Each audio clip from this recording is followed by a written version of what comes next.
Hello students, welcome to online chemistry classes and I am Gaurav Sharma. It is video number 11 from the chapter Solutions. जैसा कि हमने पिछली video में gases की liquid में solubility पर प्रेशर के इफेक्ट को देखा और साथ ही देखा कि प्रेशर बढ़ाने से अधिकतर गैसों की सॉल्युबिलिटी जो होती है वो लिक्विड में बढ़ जाती है। इसी बात को गवर्न करता हुआ एक लॉ हम पढ़ेंगे आज, वो है हेनरीज लॉ। देखिए ये हेनरी लॉ है क्या? The mass of a gas dissolve per unit volume of the solvent at a constant temperature is directly proportional to the pressure of the gas in equilibrium with the solution. देखिए यदि simple language में समझें तो किसी liquid के unit volume में यदि कोई लिक्विड है और उसके ऊपर ये गैस है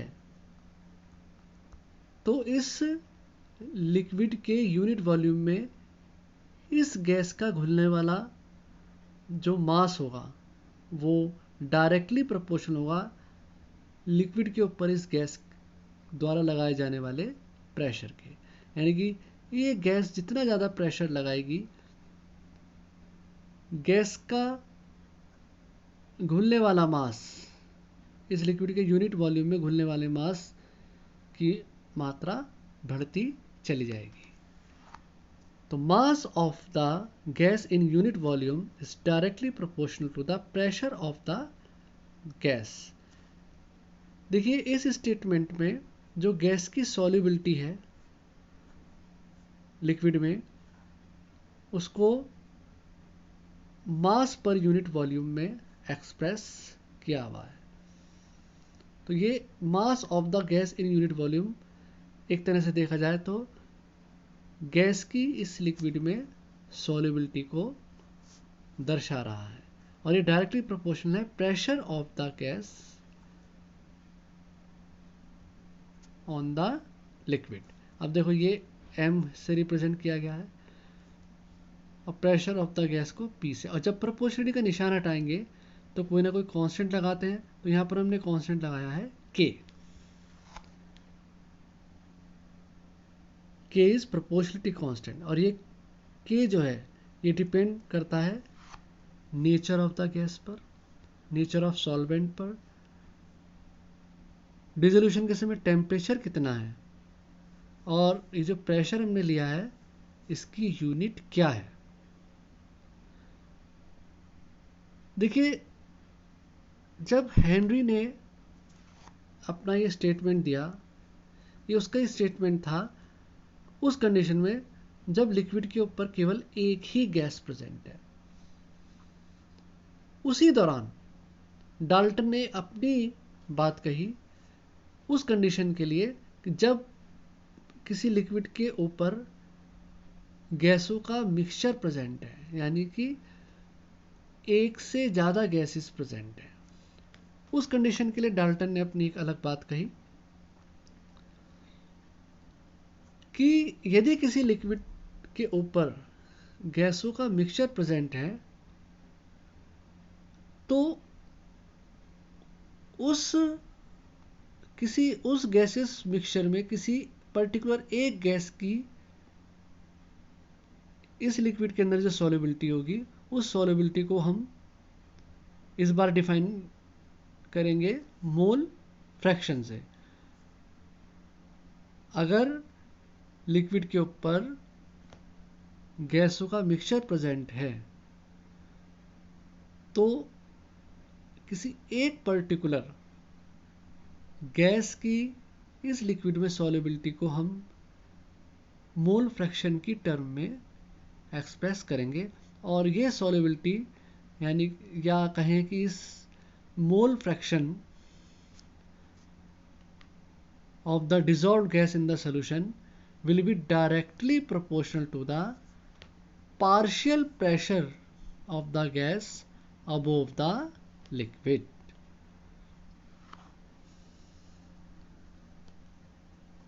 तो मोल फ्रैक्शन ऑफ द गैस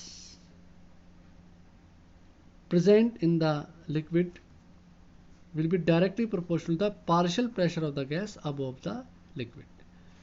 यानी किसी इंडिविजुअल गैस का जो मोल फ्रैक्शन है इस लिक्विड के अंदर वो डायरेक्टली प्रोपोर्शनल होगा उस गैस के पार्शियल प्रेशर के। और यदि जैसे ही पार्शियल प्रेशर बढ़ेगा उस पर्टिकुलर गैस के मोल फ्रैक्शन इस लिक्विड में बढ़ जाएंगे। देखिए मोल फ्रैक्शन को x से रिप्रेजेंट किया हुआ है और पार्शियल प्रेशर को p से। प्रोपोर्शनलिटी का निशान है ये, क्योंकि मोल फ्रैक्शन जो है पार्शियल प्रेशर के डायरेक्टली प्रोपोर्शनल है इस स्टेटमेंट के अकॉर्डिंग। अब जैसे ही प्रोपोर्शनलिटी का निशान हटाएंगे यहाँ पर कोई ना कोई कांस्टेंट लगाएंगे। ये कांस्टेंट लगाया हमने k डैश। अब p को यदि हम यहीं रखें तो ये k डैश x के नीचे आ जाएगा और ये जाएगा 1/k डैश। 1/k डैश को एक नए कांस्टेंट के रूप में लिख दिया गया है kh। अब ये kh क्या है? kh यहाँ पर है हेनरी कांस्टेंट। kh यहाँ पर है हेनरी कांस्टेंट। इस हेनरी कांस्टेंट की भी वैल्यू डिपेंड करेगी नेचर ऑफ गैस पर, नेचर ऑफ सॉल्वेंट पर, टेम्परेचर पर और यूनिट ऑफ प्रेशर पर।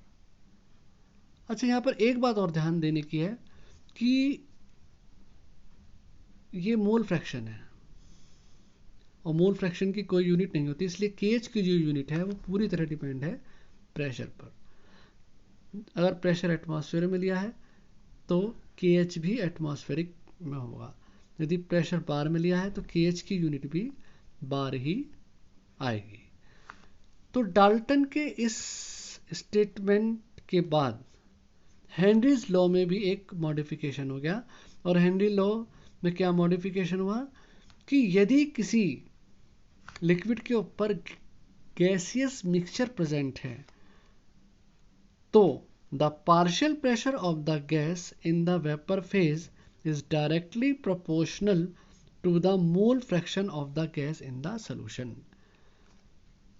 Partial pressure of the gas जो है वो उस गैस के मोल फ्रैक्शन के डायरेक्टली प्रोपोर्शनल होगा।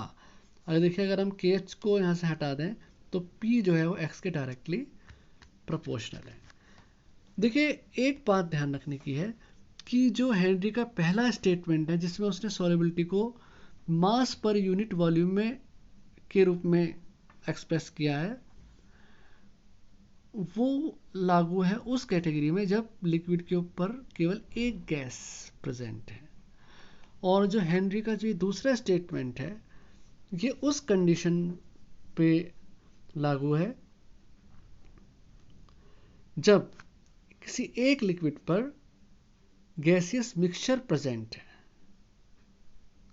और दूसरा स्टेटमेंट उसने डाल्टन के स्टेटमेंट को मद्देनजर रखते हुए दिया हेनरी ने। अब देखिए, ये जो KH की वैल्यू है, जैसे मैंने आपको पहले बताया कि डिपेंड करेगी नेचर ऑफ गैस पर, नेचर ऑफ सॉल्वेंट पर, टेम्परेचर पर और इस प्रेशर की यूनिट पर। देखिए, एक ही सॉल्वेंट के लिए अलग अलग गैसेस के KH की वैल्यू अलग अलग हो सकती है। एक ही सॉल्वेंट के लिए अलग अलग गैसेस के KH की वैल्यू अलग अलग हो सकती है। और किसी भी एक गैस के KH की वैल्यू टेम्परेचर के बढ़ाने से बढ़ जाती है। किसी भी गैस के KH की वैल्यू टेम्परेचर बढ़ाने पर बढ़ जाती है। अब देखिए, यदि इस एक्सप्रेशन को थोड़ा सा हम x को यहीं रखें और KH को P के नीचे ले आए, यहाँ पर ले आए, तो एक्सप्रेशन थोड़ा मॉडिफाइड हो जाएगा।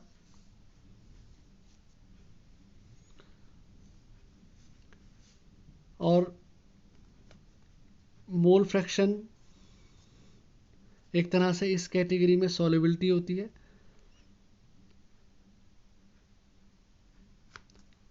अब जैसे कि मैंने बताया कि टेम्परेचर बढ़ाने पर KH की वैल्यू बढ़ती है, तो जैसे ही हम टेम्परेचर बढ़ाएंगे KH की वैल्यू बढ़ेगी, और KH की वैल्यू बढ़ेगी तो यहाँ सॉल्युबिलिटी की वैल्यू कम होगी।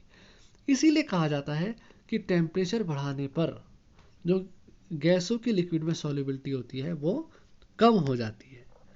डियर स्टूडेंट्स, अगले वीडियो में कुछ और नए टॉपिक्स के साथ हम हाजिर होंगे। Till then, have a nice day.